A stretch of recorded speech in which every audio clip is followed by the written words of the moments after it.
मी आहे राधिका आणि राधिकास किचनमध्ये मी आज तुमच्या सर्वांसाठी अगदी बेकरी स्टाईल आणि क्रिस्पी कुरकुरीत असा खाजा घेऊन आले आहे। चला तर मग वेळ न घालवता आपण लगेचच रेसिपीला सुरुवात करूया। नमस्कार सर्वांना, राधिकास किचनमध्ये आपल्या सर्वांचे मनपूर्वक स्वागत आहे। तसेच जर तुम्हाला राधिकास किचनचे व्हिडिओ आवडत असेल तर व्हिडिओला लाईक करा, चॅनलला सबस्क्राइब करा, शेअर करा आणि कमेंट्स करायला विसरू नका। त्याचबरोबर जर तुम्ही अजून राधिकास किचनला सबस्क्राइब केली नसेल तर लगेच करा, म्हणजे रोज राधिकास कुठली डिश मिळते हे तुम्हाला लगेच समजेल। इथे मी 2 वाटी मैदा घेतला आहे आणि तो चाळून घेतला आहे। तिथे मी 1 वाटी साखर घेतली आहे। तिथे एकदम छोटी वाटी आहे, तिथे मी डालडा घेतला आहे, म्हणजे वनस्पती तूप घेतला आहे। इथे मी अर्धी वाटी तूप घेतला आहे। इथे कॉर्नफ्लोअर गरजेनुसार आपण घेतला आहे। फ्लेवरसाठी इलायची, चिमटभर मीठ, तिथे केसर घेतला आहे आणि गरजेनुसार पाण्याचा वापर करणार आहे। चला तर मग लगेचच आपण कृतीला सुरुवात करूया। तर पहा, मैद्यामध्ये चिमटभर मीठ घालून त्यामध्ये तूप घालून छान असं तूप आणि मैदा चोळून घ्यायचा। तर पहा, छान असा मैदा चोळून झाला आहे। गरजेनुसार पाणी ऍड करून पीठ छान मळून घ्यायचं। तर पहा, छान असं पीठ मळून झालं आहे। आता ह्याला आपण झाकून ठेवूया 10 ते 15 मिनिटांसाठी। आता गॅसवरती पातेलं ठेवलं आहे आणि त्यामध्ये साखर घालून घ्यायची आणि साखर भिजेल इतकंच पाणी घालून गॅसची फ्लेम ऑन करायची आणि पूर्ण साखर विरघळेपर्यंत हलवून घ्यायचं। इथे पहा, साखर पूर्ण वितळली आहे आणि उकळीही आली आहे। आता इथे आपल्याला 1 तारी पाक तयार करून घ्यायचा आहे। तर पहा इथे वाटीमध्ये मी काढला आहे आणि थंड करून घेते। आणि पहा, हा थंड झाला आहे।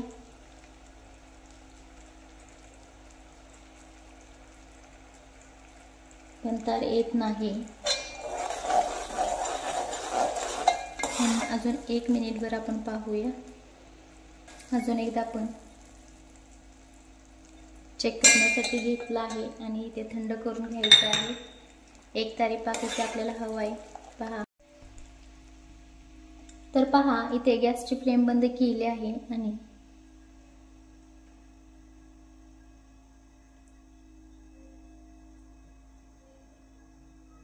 इथे 1 तारी पाक आपला झाला आहे। पहा,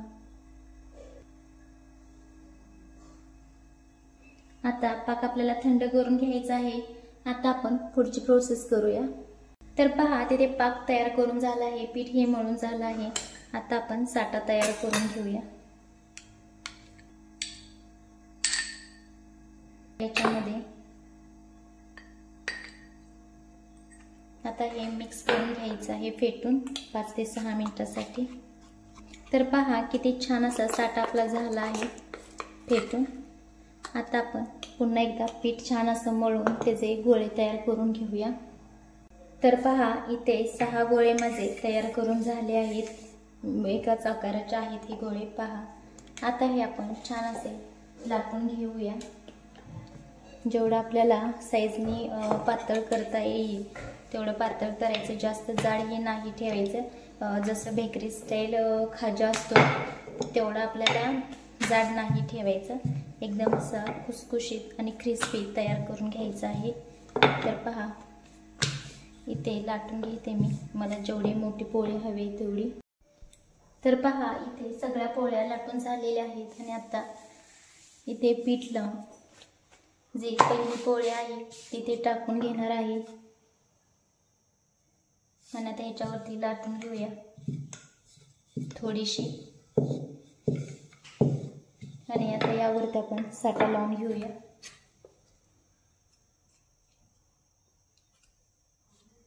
साठ्याची लेयर एकदम पातळ लावायची, जास्त मोठी नाही लावून घ्यायची।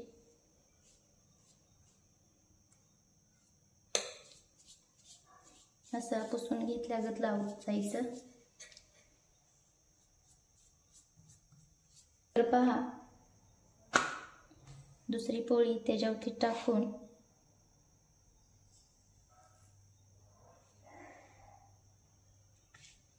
लाटून घ्यायचे आहे थोडे आपल्याला। याच्यामध्ये जो इयर असतो पहा तो सरकतो पुढे। त्याला साटा लावून बाकीच्या सगळ्या आपण ह्याच पद्धतीने करणार आहे। तर पहा इथे 6 लेयर लावून झाले आहेत आणि आता थोडासा साटा राहिला आहे तो आपल्याला वरच्या लेयरला लावून घ्यायचा आहे। आता ह्याचा एक रोल तयार करून घ्यायचा, जसा आपण पुडिंगच्या करंजीसाठी करतो, चिरोट्यांसाठी करतो, सेम तसा रोल तयार करून घ्यायचा आहे एकदम बारीक। तर पहा इथे कसा करते मी, एकदम हलक्या हाताने बारीक करायचा आहे, कुठेच असा लूज सोडायचा नाही। आता मी सेम असाच फोल्ड करून घेणार आहे। तर पहा इथे रोल तयार करून झाला आहे आणि आता आपण कट करून घेऊया। तर पहा इथे आपल्याला हव्या त्या साईजमध्ये कट करून घ्यायचं आहे, जास्त मोठाही नाही आणि जास्त छोटाही नाही असा। तर पहा इथे गोळे कट करून झाले आहेत। आता हे एका प्लेटमध्ये काढून झाकून ठेवायचे। आता इथे आपण लाटून घेऊया। याच्यामध्ये लाटणं फिरवून घेऊया आपण।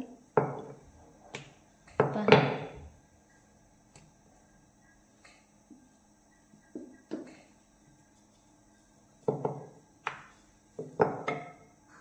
आता बाकीचे असेच करून घेते।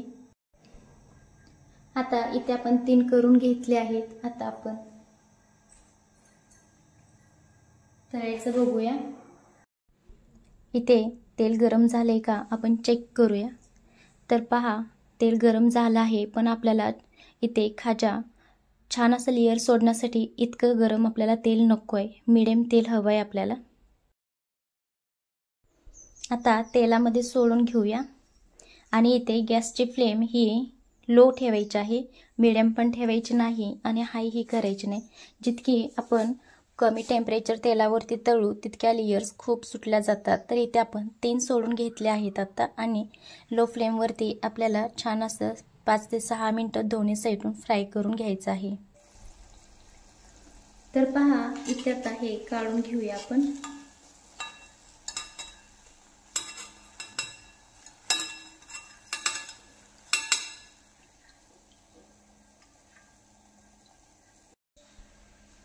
तर पहा दुसरेही अशीच तेलामध्ये सोडून घेऊया।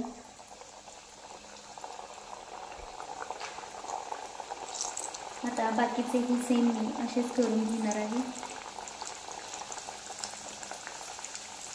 पहा लेयर छान सुटायला सुरुवात आहे। तर पहा इथे खाजा आणि पाकातले चिरोटे काही म्हणा इथे तयार झाला आहे। जसं की मी सांगितलं आपल्याला जसं बेकरीत एकदम जाड खाजा तयार होतो तसा करायचा नाही आणि जर तुम्हाला तसंच हवा असेल तर त्यासाठी जे आपण पोळी लाटून घेतली ती पोळी थोडी जाड लाटायची। इथे मी खूपच पातळ लाटून घेतली होती कारण की मला एकदम असं क्रिस्पी पाहिजे होता। इथे मी दाखवते एक कट करून, इतका क्रिस्पी हवा होता मला म्हणून इथं पोळी ही मी तितकीच कमी पातळ लाटली होती। जर तुम्हाला तसा बेकरी स्टाईल खाजा हवा असेल तर तुम्ही पोळ्या जाड जाड लाटा। चला आता आपण पाकात घालून घेऊ। तर इथे थोडासा कोमट असा पाक आहे, तर याच्यामध्येच असा डिप करून घ्यायचा आणि तुम्ही पुन्हा कुठल्याही जाळीवरती काढू शकता। तर बाकीचेही मी सेम असेच करून घेणार आहे।